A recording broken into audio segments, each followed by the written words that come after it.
Darmanin, superstar dans la presse. Garde à vue de 72 heures en cas de violence sexuelle aggravée, opération place nette dans les prisons, les nouvelles annonces de Gérald Darmanin. Invité sur le journal de TF1, le nouveau garde des Sceaux a également dit vouloir que les peines de prison soient prononcées et immédiatement exécutées.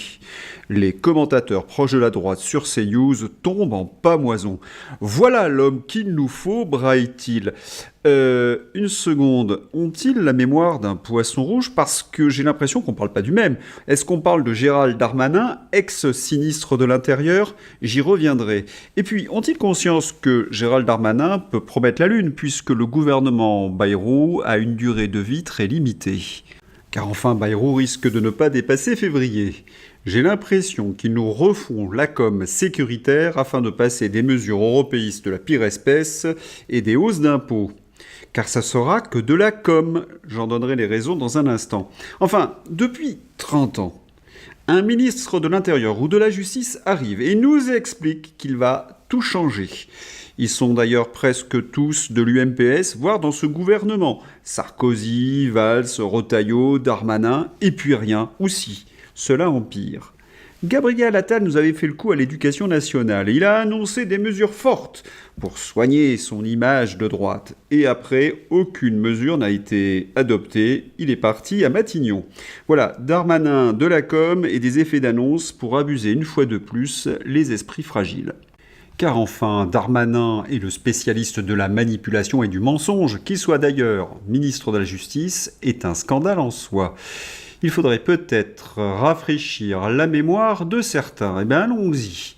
Darmanin annonce 745 voitures brûlées pour le 1er janvier 2024, soit une baisse de 10% par rapport au 1er janvier 2023. Mais le 1er janvier 2023, il annonçait 690 voitures brûlées. Le nain Darmanin, élève d'Emmanuel Macron, transforme ses échecs en succès par des mensonges frontaux. On rappelle également qu'il s'était vanté sur tous les plateaux de télévision des succès de sa politique à l'intérieur. La criminalité baissée avait-il fanfaronné? La réalité avec Amaury Brelet. Les premiers chiffres annuels de la délinquance pour 2023 sont tombés. Quasiment tous les indicateurs des violences sont en hausse. Près de 1000 agressions par jour en moyenne. Depuis 2017, la progression des seuls coups et blessures volontaires a atteint 63%. Pour mieux visualiser le schéma de Marc Vanguard. 3 fois plus d'agressions sous la présidence d'Emmanuel Macron que sous le gouvernement Jospin. C'est un véritable fiasco pour Gérald Darmanin. Dans une démocratie, avec un tel bilan, Darmanin aurait dû aller se cacher au fin fond de l'Amérique latine. Et un mot explique ses échecs et l'augmentation des crimes et délits. Narco-État. La France devient petit à petit un narco-État. La guerre contre les stupéfiants est, selon certains magistrats, peut-être déjà perdue. Selon moi, Philippe de Villiers, elle n'est pas menée. La culture du déni doit cesser. Oui, on y reviendra dans un instant. Mais il faut comprendre ce que cela signifie narco-État au quotidien. Ce sont des points de deal, autrement dit des zones de non-droit contrôlées par les dealers dans les cités ou ailleurs, avec barrage de jeunes à capuche. Du vacarme à toute heure de la nuit, des insultes, des menaces, des agressions, des fusillades, des affrontements entre bandes à grands coups de couteau. L'enfer, et les honnêtes gens de ces zones se tairent. Et les responsables politiques ne font strictement rien. Mieux, ils mentent comme Gérald Darmanin en nous expliquant que tout va pour le mieux. Des enfants privés de cantine à cause du trafic de stupéfiants devant leur école. Des enfants de maternelle bloqués dans leur école parce que le trajet vers la cantine traverse un point de deal. On se croirait au Mexique. Mais c'est la France de 2024 de Gérald Darmanin. Voilà où mène le laxisme. Zone de non-droit, dealer roi.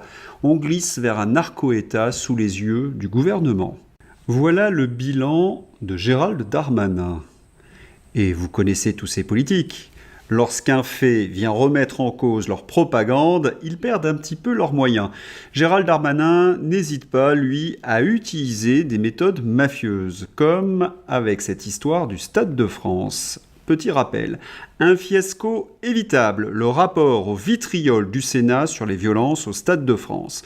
Le Sénat publie ce mercredi 13 juillet 2022 son rapport sur les incidents qui ont entaché la finale de la Ligue des Champions au Stade de France. Les élus pointent les nombreux dysfonctionnements du dispositif de sécurité pris de court par une série d'événements qui, selon eux, auraient pu être anticipés. Ils reprochent à Gérald Darmanin d'avoir cherché à décharger les autorités publiques de leurs responsabilités en ciblant l'attitude des supporters britanniques.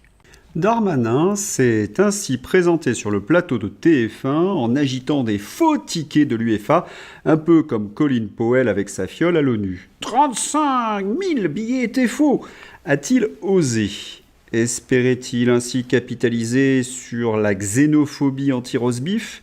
C'était complètement débile, parce qu'il a juste provoqué un incident diplomatique et pour lui, ce fut une très grosse humiliation.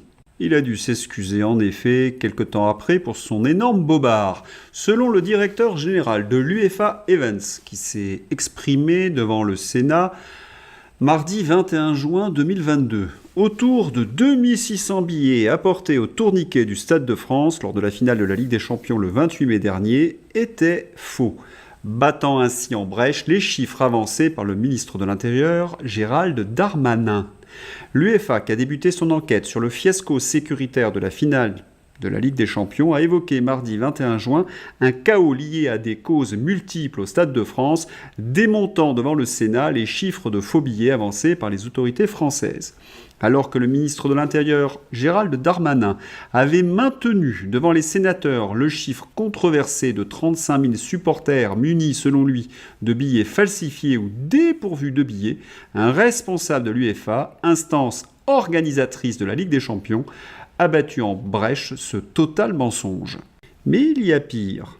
Car il existait des preuves qui accablaient Gérald Darmanin. C'étaient les images de ces racailles agressant les supporters anglais ou espagnols, les dépouillant, tous ces voyous, pour le coup sans billets, qui escaladaient les grilles du Stade de France. Elles existaient, ces images, c'étaient les images de vidéosurveillance. Eh bien, elles ont mystérieusement disparu. Disparition de la vidéosurveillance, la négligence des organisateurs, de la préfecture et du parquet pointé du doigt. Est-ce vraiment de la négligence ? Qu'en pensez-vous ? Et ce qu'il y a d'affligeant, c'est que seuls les médias anglais ou espagnols ont diffusé les images de ce qui s'est réellement passé au Stade de France, toutes ces agressions. Encore une fois, les médias aux ordres ont été complices de Gérald Darmanin.